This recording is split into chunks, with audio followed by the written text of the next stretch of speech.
નમસ્કાર વિદ્યાર્થી મિત્રો, સ્વાગત છે તમારું યુટ્યુબ ચેનલની અંદર। ધોરણ 10 ની અંદર ગણિત વિષયમાં આપણે પ્રકરણ 5 માં આવે છે સમાંતર શ્રેણી। એમાં સ્વાધ્યાય 5.1 નો દાખલો પહેલો આપણે જોઈ લીધો છે। અગાઉના જોયેલા વિડીયોઝ ઘણા બધા મુકાઈ ગયા છે ધોરણ 10 ના ઉપર વિડીયો સેક્શન બાજુમાં પ્લેલિસ્ટમાં જાજો, ત્યાં ધોરણ વાઇઝ તમને વિડીયોઝ બીજા પણ જોવા મળશે અને ધોરણ 10 ના સ્વાધ્યાય પોથીને લગતા, સ્વાધ્યાયને લગતા અને અલગ અલગ વિષયના વિડીયોઝ મુકાઈ ગયા છે। પ્લેલિસ્ટના અલગથી છે જ, ન જોયો તો વિડીયોઝ પ્લેલિસ્ટમાં જઈને જોઈ લેજો। આવનારી પરીક્ષાની પણ તમે એમાંથી તૈયારી કરી શકો। હવે આજે આપણે સ્વાધ્યાય 5.1 નો બીજો અને ત્રીજો દાખલો જોવાના છીએ। તો શરૂઆત કરીએ બીજા દાખલાથી। જ્યારે પ્રથમ પદ a અને સામાન્ય તફાવત d ના મૂલ્યો નીચે પ્રમાણે હોય ત્યારે સમાંતર શ્રેણીના પ્રથમ 4 પદ શોધવાના છે। એટલે તમને છે ને પહેલા તો પહેલું પદ આપ્યું હોય, બરાબર, શ્રેણીની અંદર પહેલું પદ હોય એ પ્રથમ પદને a વડે દર્શાવીએ છીએ આપણે, અને એના પછીના જેટલા પદો ક્રમશઃ આવતા હોય એ બેની બાદબાકી કરીએ, મોટામાંથી નાનું બાદ કરીએ ત્યારે બધા જો સરખા મળતા હોય એને કહેવાય સામાન્ય તફાવત, જેને આપણે d વડે દર્શાવીએ છીએ। જો એ સરખા આવતા હોય તો સમાંતર શ્રેણી છે, નથી આવતા તો સમાંતર શ્રેણી નથી। આપણે પહેલા ઉદાહરણમાં પહેલા દાખલામાં જોઈ લીધું, બરાબર। હવે અહીંયા આપણે જોવાના છીએ a બરાબર 10 આપ્યો, d બરાબર 10 આપ્યો, એ પ્રમાણે શ્રેણી છે તમારે મેળવવાની છે। તમને a અને d આપી દીધા હોય એના પરથી શ્રેણી બનાવવાની હોય। તો પહેલું પદ a થશે, a બરાબર 10। હવે બીજું પદ કેમ મેળવી શકીએ? તો બીજું પદ છે એ પહેલા પદની સાથે જે d આપ્યો છે એનો સરવાળો કરવો પડે। તો પહેલું પદ 10 આપ્યું, એમાં d ઉમેરો એટલે 10 ને 10 કેટલા થાય? તો કે 20 થાય। હવે ત્રીજું પદ કેમ મળે? તો કે ત્રીજું પદ જે છે એ બીજા પદની હારે d ઉમેરવો પડે। તો બીજું પદ 20 પડ્યું તો એમાં d 10 ઉમેરો એટલે જવાબમાં ત્રીજું પદ આવે 30। હવે ચોથું પદ કેમ મળે? તો કે ત્રીજું પદ તમને જે મળ્યું હોય એમાં d ઉમેરવાનો એટલે કે 30 ને 10 તો કે એનો સરવાળો થાય 40।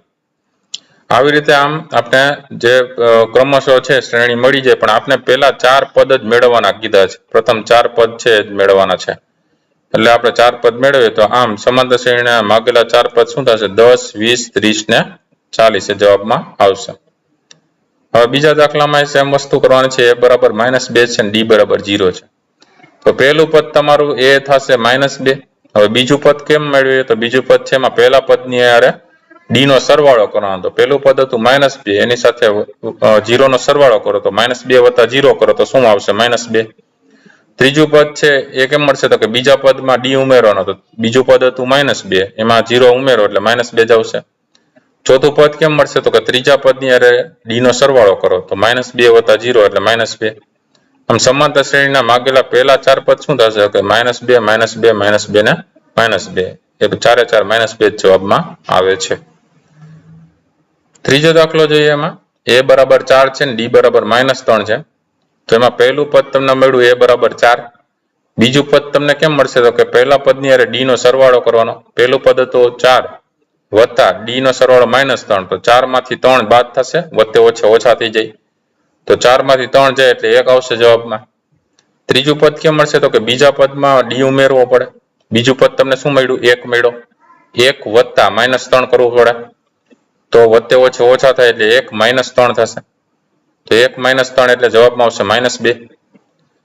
હવે ચોથું પદ કેમ મળશે? તો કે ત્રીજા પદમાં d નો સરવાળો કરવો પડે, તો ત્રીજું પદ આવ્યું -2 વત્તા -3 થશે, તો વત્તે ઓછા થાય, તો -2 ને -3 એટલે જવાબમાં આવશે -5। તો આમ સમાંતર શ્રેણીના માગેલા જે 4 પદો છે એ શું આવશે જવાબમાં? તો કે માગેલા 4 પદો જવાબમાં મળશે તમને 4, 1, -2 ને -5 એ જવાબમાં આવશે। ત્યાર પછી આવે છે ચોથો દાખલો। a બરાબર -1 છે, d બરાબર 1/2 છે। તો પહેલું પદ a હતું -1, બીજું પદ શું મળશે? તો કે પહેલા પદમાં d નો સરવાળો કરો, -1 વત્તા 1/2 કરો તો શું થશે? તો કે માઇનસ લસા લે તો 2 × 2, -2 વત્તા 1/2, -2 વત્તા 1 કરો એટલે -1 વધે, -1/2 જવાબમાં આવશે બીજું પદ। ત્રીજું પદ કેમ મળે? તો કે બીજા પદમાં d નો સરવાળો કરો। બીજું પદ આવ્યું -1/2 વત્તા d એટલે 1/2, તો -1/2 ને વત્તા 1/2 એટલે 0 થઈ જાય, તો ત્રીજું પદ 0 મળે। ચોથું પદ કેમ મળે? તો કે ત્રીજા પદની હારે d નો સરવાળો કરો, તો ત્રીજું પદ હતું 0 વત્તા d છે 1/2, 0 વત્તા 1/2 એટલે 1/2 જવાબમાં આવશે। તો આમ સમાંતર શ્રેણીના માગેલા પહેલા 4 પદ શું થશે? કે -1, -1/2, 0 અને 1/2 છે. આવી રીતે 4 પદ મળે છે.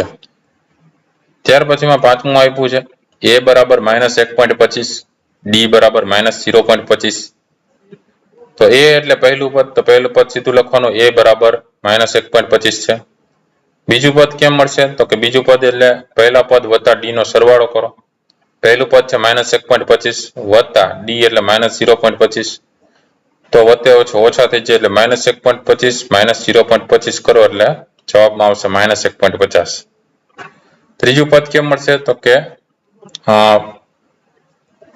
બીજા પદની સાથે પણ તમે કરી શકો, અથવા તો આવી રીતે પણ કરી શકો. પહેલું પદ વત્તા 2d કરો, 2 વડે ગુણાકાર કરી નાખો તો પણ તમને મળી જાય. બરાબર? તો -1.50 ની સાથે -0.25 કરો તો પણ મળી જાય. બે સરખો જ આવશે જવાબ. અથવા તો પહેલું પદ છે વત્તા 2d કરો તો પણ જવાબ સરખો જ આવશે. તો પહેલું પદ છે -1.25 વત્તા 2 ઇન્ટુ -0.25 કરશો, -1.25 -0.5 કરો એટલે -1.75. અથવા તો જે બીજું પદ મળ્યું હતું એ હતું તમારું -1.50, એની સાથે d છે એનો સરવાળો કરો તો -1.50 અને -0.25 કરો તો શું થઈ જાય? સીધું -1.75 થઈ જાય સીધું જવાબમાં. બે જવાબ સરખો જ આવે છે, તમે જોઈ શકો છો. બરાબર? અહીંયા -1.75 આવશે અને અહીંયા પણ -1.75 આવશે. બેમાં જવાબ છે એ સરખો જ આવવાનો છે. પછી ચોથું પદ છે, ચોથા પદમાં કેમ મળશે? તો કે ચોથું પદ બરાબર પહેલા પદ વત્તા 3d કરો, અથવા તો તમે કરી શકો ત્રીજું પદ વત્તા d. તો પહેલું પદ હતું -1.25 વત્તા 3 ગુણ્યા d છે -0.25 છે. બરાબર? તો એ પણ સરખું જ આવવાનું છે. તો -1.25 એમનેમ રહેશે, 3 ગુણ્યા 0.25 કરો એટલે થાય -1.75. તો બે માઇનસની નિશાની છે, આ બેનો સરવાળો કરવો પડે, માઇનસની નિશાની આવશે. તો -1.75 અને 1.25 એટલે બેનો સરવાળો 2 થાય, પણ નિશાની થાય માઇનસની, કારણ કે બેની નિશાની સરખી છે એટલે જવાબમાં આવશે -2.00. તો આમ સમાંતર શ્રેણીના માગેલા 4 પદ શું થશે? -1.25, -1.50, -1.75 અને -2.0. એ 4 પદ મળશે. ત્યાર પછી આવે છે દાખલા નંબર 3. નીચે આપેલ સમાંતર શ્રેણી માટે પ્રથમ પદ અને સામાન્ય તફાવત શોધવાનો છે. તો પહેલો દાખલો છે, એમાં 3, 1, -1, -3 છે. પ્રથમ પદ તમારું થશે a બરાબર 3. બરાબર? એમાં પહેલું પદ તમારું છે એ 3 છે. સામાન્ય તફાવત કેમ મળે? તો કે એમાં પાછલામાંથી આગલું બાદ કરો અને d બરાબર a2 - a1. a2 હતો 1 અને a1 હતો 3. તો 1 - 3 કરો એટલે જવાબમાં આવશે -2. એ તમારો સામાન્ય તફાવત થશે. બીજાની અંદર જોઈએ -5, -1, 3 ને 7. તો પ્રથમ પદ તમારું a બરાબર -5.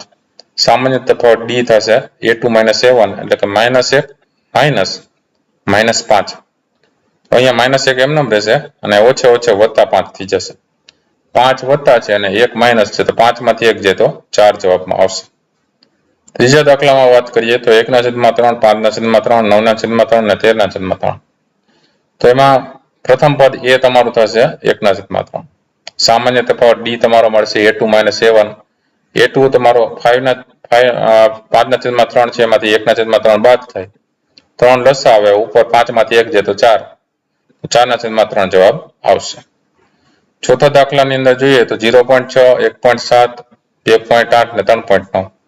પ્રથમ પદ તમારું a બરાબર થાય 0.6.